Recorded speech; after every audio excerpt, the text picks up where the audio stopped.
First game of the episode is Solihull Moors versus Huddersfield. Huddersfield currently occupying 4th place. And as you'll notice, they've got Ampadu in their lineup at centre-back. Had to have a bit of a shuffle round for them because they had a number of players that should have been in the squad that were sat out either in the reserves or on the bench. Does take the ball away from him. Good tackle there. Patterson sends that upfield. Alic gets there ahead of Chalobah. He's going to use his pace here to break away. You can see a long bursting run from Brennan, who gets into the box. Strokes the ball home for the first goal of this game. And he might not have been in the best of form lately, but he's managed to bag himself a goal here. Allen drawn out to defence. Bakuna now. Looks back to find another man. It comes to O'Brien. He switches it to Chalobah. Sat in now, Solihull trying to defend this lead that they've got themselves in the opening few minutes. And there we go. Huddersfield, 4th in the league for a reason, have managed to draw themselves level here.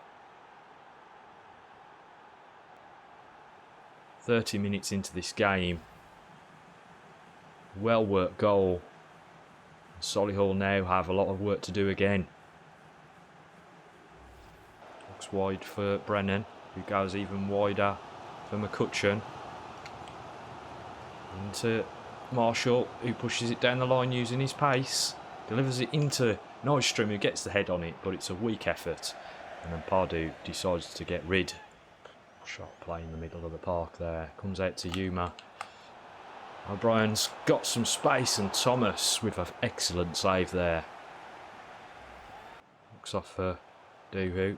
Goes inside for Taylor, who's managed to find plenty of space to operate in here. Shirt tug from the opposition. McDonnell now looks for Nystrom. Manages to get past Ampadu. Drives his way into the box. The Welshman, though, not giving up without a fight. And does eventually win out over Nystrom. Brennan unlucky there. Yuma out to Diakabi. Goes again. And Patterson had lost his man. Gets the shot away. And Taylor has to make the save. Huddersfield knocking on the door. Well up. Nystrom does exceptionally well there to win out against the opposition and drive away using his pace. Comes in, takes the shot. Unlucky, but he gets the rebound. Drifts just wide there with the header. Unlucky there from Nystrom. Nearly a goal of his own making. Good work by Taylor. Feeds it off to Alic. Back into Taylor. No. Poor pass once again from Alic. It's been a midfield battle in this second half.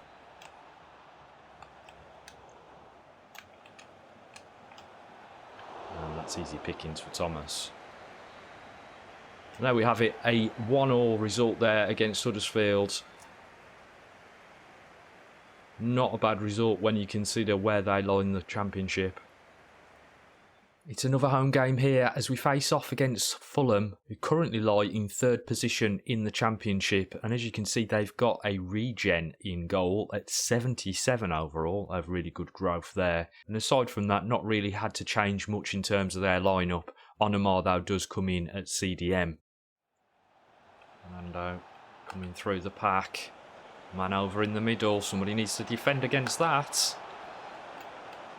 Onomar looking for space. Peterson doing well to close him down.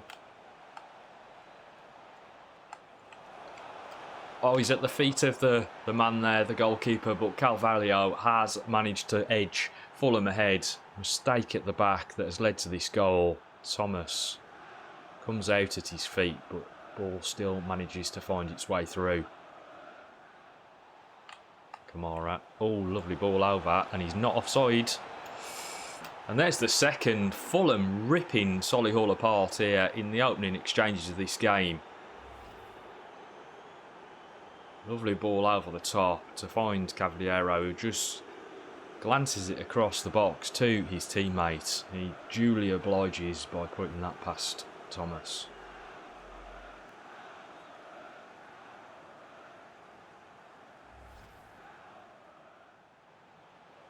Donnell into the feet of Nystrom, who turns his man and accelerates away.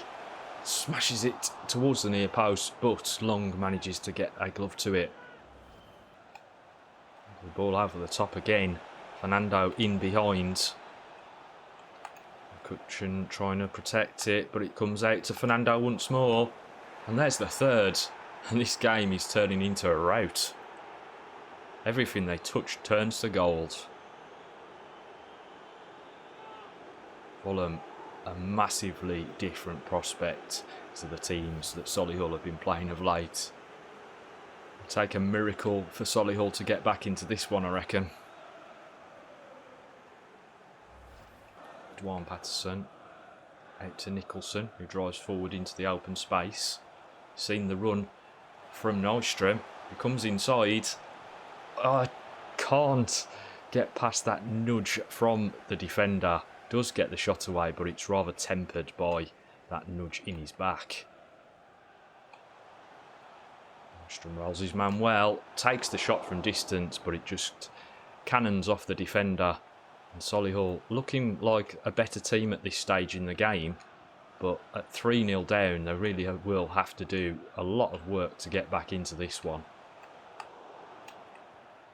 Patterson out wide to Dare O'Connor, comes back inside, looks across to Nicholson at left back as an outlet, and that is a poor ball, but he gets away with it. And Solihull come away again. Taylor managed to get into that inside forward position. Tries to come inside but can't find the space.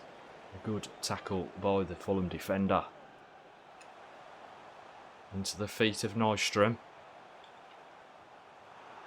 It drops back to him fortuitously. And he takes a dip from distance, and that really wasn't a bad effort with that snapshot.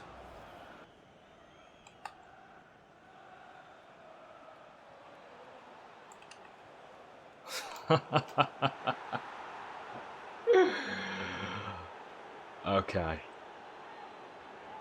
We did not deserve that. We've been the better team since we went 3-0 down. But that is some woeful defending, and Kamara just strides onto it and smashes it home for Fulham's fourth. Can't help feeling that we deserved at least a consolation goal out of this game. But it's Fulham that have managed to get that fourth goal. Okay, so it's time for a midweek game here as Solihull Moors travel to Millwall, who currently haven't got a win in the last 3 games. They're playing in a 4-2-3-1 formation. Let's see if Solihull can get a result here on the road against them. Looking for 3 points really here against a team that they should be beating, currently occupying 16th place compared to Solihull's 10th. And it's 2 for Marshall already. Make that a hat-trick within the first half of this game. But Allen has picked up a light knock at centre-back. Thompson getting on the score sheet for Millwall before Marshall adds another one to his tally. 4 in one game, showing his class there against a team that are obviously struggling in the Championship. A great result for Solihull Moors on the road. And next up, it's a trip to Wigan as Solihull face yet another team that's struggling in the Championship. Wigan currently in the relegation zone and only won 1 out of their last 3 games. But actually beat Brentford, who themselves are doing quite well in the Championship at the moment.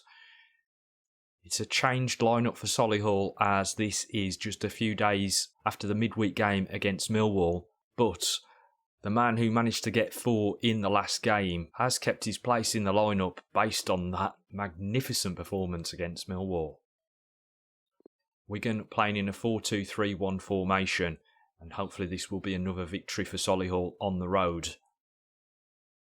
Very light on action in the first few minutes here at Wigan, but Marshall has got himself a goal this time through a penalty, and he's managed to get another one. That's 6 goals in the last 2 games. Where is this run of form coming from? It's a hat-trick again. Can he get another 4 in this game? He's not looking like he will get that 4th, but that is 7 goals in the last 2 games alone. Marshall is absolutely on fire.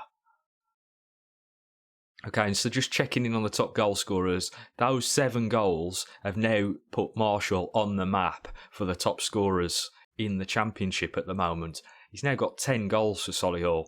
I know he's a ways off Puado there with 16, but still, that is a massive achievement, especially having scored 7 in 2 games. Okay, so it's the third away game on the bounce here as Solihull Moors travel to the Madejski Stadium to face off against Reading, who, to be honest, appeared to just be hoarding goalkeepers and strikers. It was a difficult task to try and put this team together for them. They've got very little depth when it comes to midfielders. And it's the first time I can honestly say that I've had to change formation for a AI-controlled team on the basis that their squad is so overwhelmed with certain types of players. Nonetheless, I still expect quite the challenge here, as we have to also field a weakened lineup due to the current batch of games that have been going on. Tried to push that away but couldn't find the man, and that Blackett is a defender that's playing in midfield, and you can tell because of the way that he pushed onto that ball. Morris does well though to come away with that one, and McCutcheon now drives the line, feeds it off to Taylor, who comes immediately inside. Morris, Nystrom, one more through to Peterson. He'll drive at this one, and he's gone over in the box, hacked down by Mackenzie. Suicidal attempt to try and get the ball away from the Swede, and it's led to not only a penalty but a yellow card.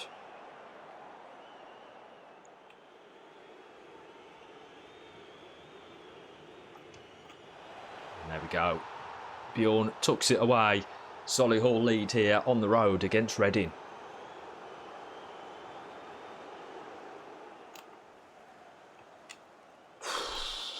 Morris absolutely destroying a man.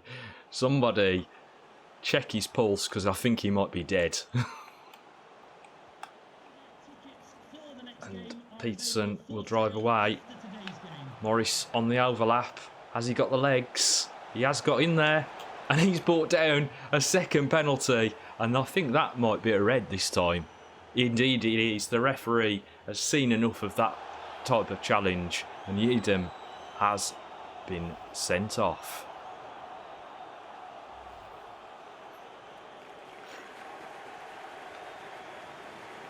Well, Nystrom steps up again. And he goes to the opposite side this time. But he does get himself the brace. And it's a brace of penalties. A strange old game. McDonnell now. Off to Peterson. Looks forward for Nystrom. Tries to turn and burn.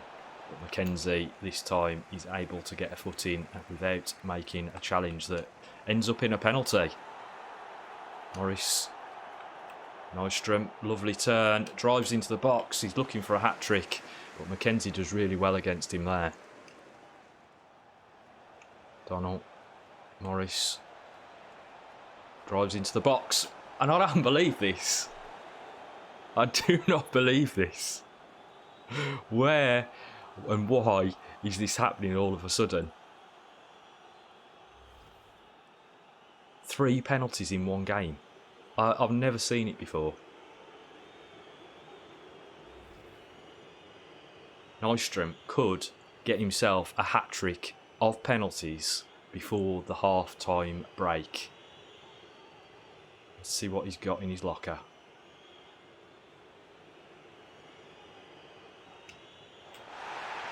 Unbelievable. I don't know what I was playing at there with that penalty. I almost felt like I had to give him something there. There's no way that we should have 3 penalties in one half.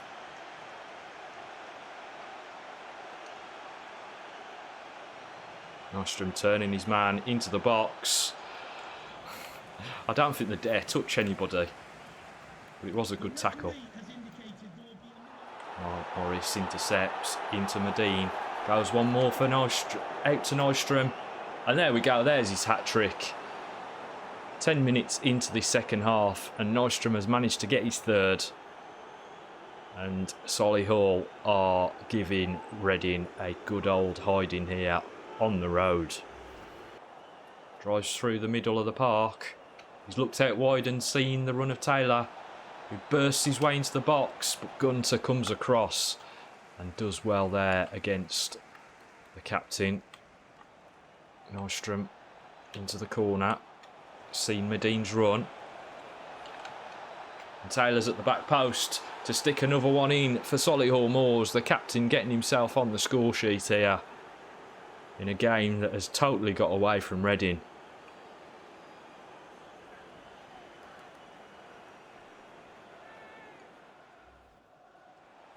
Shelby trying to trick his way through, but Mackenzie with a lovely sliding tackle there as the referee brings this game to a conclusion.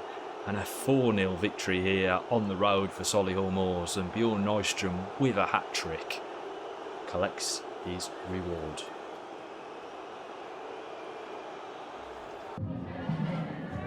Just a couple of questions for you. Right, so aside from the Fulham result in this episode, I think we've had a really, really good episode.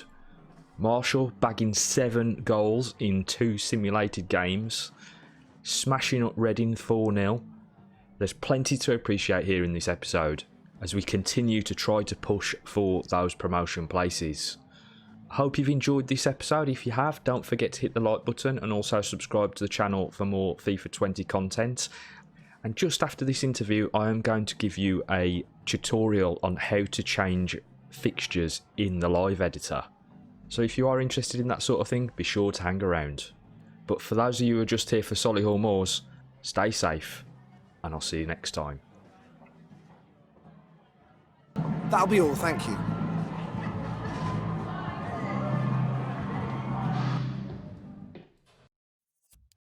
Okay guys, so as soon as I came to record this episode, I came to the calendar to have a look who we would be facing off against in the month of November, as we always tend to go month by month in this save. And the first thing that you notice immediately is there's a massive gap in the middle of this month, and that is due to an international phase. So I went off to have a look at when those games are actually going to be played, and we've got fixtures on the 9th and the 15th, which means that we've still got scope to be able to play a game on the 18th, but however we have got a game on the Sunday on the 19th. But that got me to thinking, why have we got 3 games here and then a massive gap to the Reading game on the 2nd? Especially as December is going to be a very busy month due to the amount of fixtures that are already loaded in, ready to go. So as I have in the past, and as I'm going to do right now, I'm going to give you a quick explainer as to how you can make changes to the schedule with the live editor. And rather than starting in November, I'm going to start changing those fixtures here in December and work my way back to the current fixtures. So let's fire up the live editor. As you can see on the live editor here, we have the schedule editor option. If we click on that, we get a notification to say that we need to fire up the memory view button in the cheat engine. So if you're not aware of where that is, in this panel just at the top here, you can see memory view just here. So what you need to do is click on OK and come out of the calendar, click on the memory view, and you'll get a new box that comes up showing you the memory view for the current save you're working on. Go back into the calendar and back into the schedule editor, and you'll be greeted by this panel on the right hand side. Now bear in mind, the reason that you're seeing that badge, the one with CAT in there, is that is actually my team. That is the team that was overwritten to create Solihull Moors. So ordinarily you'll see your logo in that position.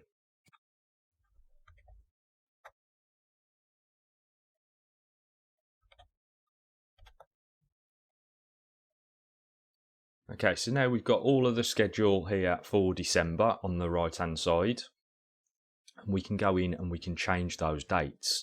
So what I'm going to do is I'm going to change the Huddersfield game on the 21st to a standard midweek game on the 20th. I'm going to turn the Millwall game just ahead of it into a Saturday game, so we'll make that the 16th. And the Reading game I'm going to bring into the previous month and make that a midweek game, so we'll make that the 29th of the 11th. And if we apply changes, it's telling us that that's done. So we'll come out of the month that we're currently in and back into the calendar.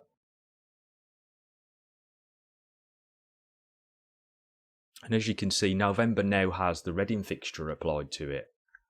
So we'll pull back up the live editor, GUI, and refresh that so that we've now got the 5 fixtures that are applicable to the month of November. And we need to then shuffle those around so that we've got a better fixture run for that month as well. So bear in mind we've got that international break to think about whilst we're rescheduling everything here. So the only fixture that I realistically want to try to touch here is the Fulham game. And I'm going to bring that forward to the Saturday. So we'll change that from the 19th to the 18th. That gives us 3 days for anybody that was playing in those international fixtures on the Wednesday to have recovered from a stamina point of view. So there we go, we've got a new fixture list available to us. So from Saturday the 4th, we'll be playing against Huddersfield. On the 18th, after the international break, we'll play Fulham. We move over to a Wednesday game against Millwall, followed up by a Saturday game against Wigan, and then another midweek game against Reading. Then as we move into December, we've got a midweek game on the 5th against Norwich. We've got a weekend game against QPR before a break to Millwall once more. And then we face off against Huddersfield again in a midweek game. And then obviously we move into the fixtures over the Christmas period. So we've got one on Christmas Eve and then we've got one on the 27th. So I hope that small tutorial there helps you guys to work out how to move around fixtures. It's a very easy tool to use. And thanks to Aaron Actu for his work on the live editor.